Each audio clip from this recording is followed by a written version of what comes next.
दोस्तों, आप लोगों ने तो सुना ही होगा कि भगवान श्री कृष्ण की 16,108 पत्नियां थीं। लेकिन क्या आपने कभी सोचा है कि उन्होंने इतनी सारी महिलाओं से विवाह क्यों किया? क्या ये सभी गोपियां थीं या फिर इसके पीछे कोई और बड़ा रहस्य छुपा था? तो चलिए, आज हम आपको इस रहस्यमयी कथा को एक कहानी के माध्यम से सुनाने वाले हैं। स्वागत है आप सभी का हमारे चैनल देवलोक वाणी में, जहां आपको मिलती हैं रोमांचक और रहस्यमयी घटनाओं व कथाओं की झलक। कहानी को शुरू करने से पहले वीडियो को लाइक करें और चैनल को सब्सक्राइब करना न भूलें, ताकि आप ऐसी और भी अनसुनी कहानियां देख सकें। तो बिना किसी देरी के चलिए शुरू करते हैं इस अद्भुत कथा को। प्राचीन समय की बात है, जब धर्म और अधर्म के बीच निरंतर संघर्ष चल रहा था। देवता और असुर, सत्य और असत्य, पुण्य और पाप, हर ओर शक्ति की परीक्षा हो रही थी। इस काल में एक असुर था जिसका नाम सुनते ही अच्छे अच्छे योद्धाओं का हृदय कांप उठता था। उसका नाम था नरकासुर। नरकासुर कोई साधारण असुर नहीं था। वह भूमि देवी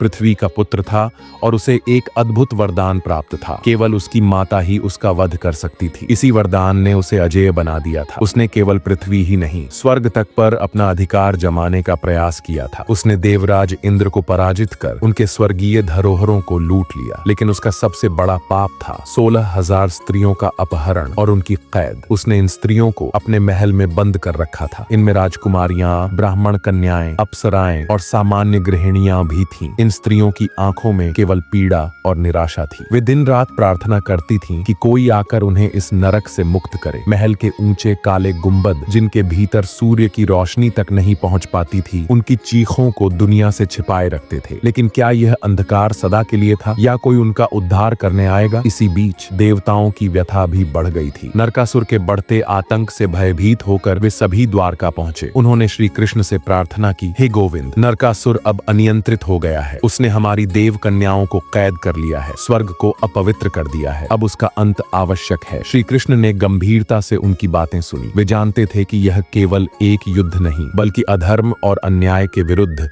धर्म की स्थापना का संघर्ष था। तभी सत्यभामा ने आगे बढ़कर कहा, मैं भी इस युद्ध में चलूंगी। श्री कृष्ण ने उन्हें आश्चर्य से देखा। सत्यभामा केवल उनकी पत्नी ही नहीं थी, बल्कि भूमि देवी का अंश थी। उन्हें इस युद्ध में जाने की प्रेरणा कहां से मिली? क्या यह मात्र संयोग था या कोई दिव्य योजना थी? श्री कृष्ण ने गरुड़ पर सवार होकर नरकासुर के दुर्ग की ओर प्रस्थान किया। सत्यभामा भी उनके साथ थी। जैसे ही वे प्रागज्योतिषपुर पहुंचे, नरकासुर की विशाल सेना ने उन पर हमला कर दिया। युद्ध भूमि रणचंडी के नृत्य से प्रज्वलित हो उठी। असुरों ने अग्निबाणों की वर्षा कर दी। किले की दीवारों से जलते हुए पत्थर बरसाए गए। नरकासुर ने अपनी मायावी शक्तियों का प्रयोग किया और चारों ओर अंधकार फैला दिया। लेकिन श्री कृष्ण के सुदर्शन चक्र ने समस्त माया जाल को काट दिया। अब नरकासुर और श्री कृष्ण आमने सामने थे। दोनों योद्धाओं के बीच भयंकर युद्ध छिड़ गया। श्री कृष्ण ने अपने बाणों की वर्षा की, लेकिन नरकासुर बार बार उठ खड़ा होता था। तभी सत्यभामा ने अपना धनुष उठाया। उनके भीतर एक अनजानी शक्ति जाग उठी। उन्होंने एक दिव्य बाण छोड़ा जो सीधा नरकासुर के हृदय में समा गया। नरकासुर की आंखों में विस्मय था। वह अपनी मां को देख रहा था, वही माता जिनके हाथों उसकी मृत्यु की भविष्यवाणी हुई थी। एक तेज गर्जना के साथ नरकासुर धराशायी हो गया। उसके पतन के साथ ही महल के दरवाजे खुल गए। वह सभी स्त्रियां जो वर्षों से कैद थीं, अब मुक्त हो चुकी थीं। लेकिन अब उनके सामने एक और बड़ा प्रश्न था। उनका भविष्य क्या होगा? वे समाज में वापस लौटें तो क्या लोग उन्हें स्वीकार करेंगे? क्या वे सम्मान पूर्वक जीवन व्यतीत कर सकेंगी? वे सभी श्री कृष्ण के पास आईं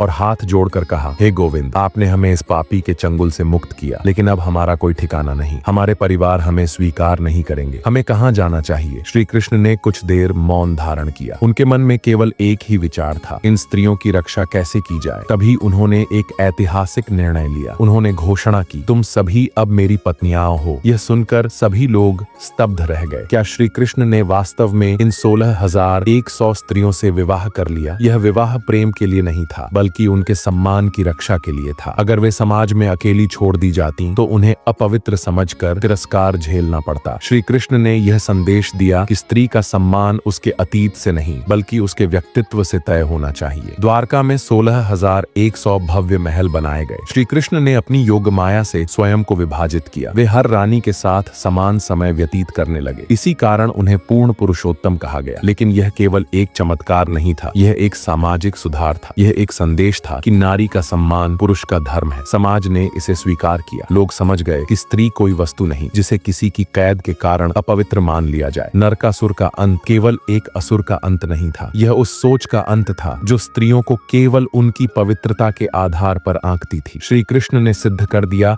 कि धर्म केवल शक्ति से नहीं, न्याय और करुणा से स्थापित होता है। लेकिन आज भी यह प्रश्न उठता है, क्या समाज ने इस संदेश को वास्तव में स्वीकार किया है? क्या आज भी नारी को उसके अतीत से आंका जाता है? क्या श्री कृष्ण का यह संदेश आधुनिक युग में भी उतना ही प्रासंगिक है? शायद। जब समाज इस सत्य को पूरी तरह स्वीकार कर लेगा, तभी श्री कृष्ण का यह महान कार्य पूर्ण होगा। जय श्री कृष्ण।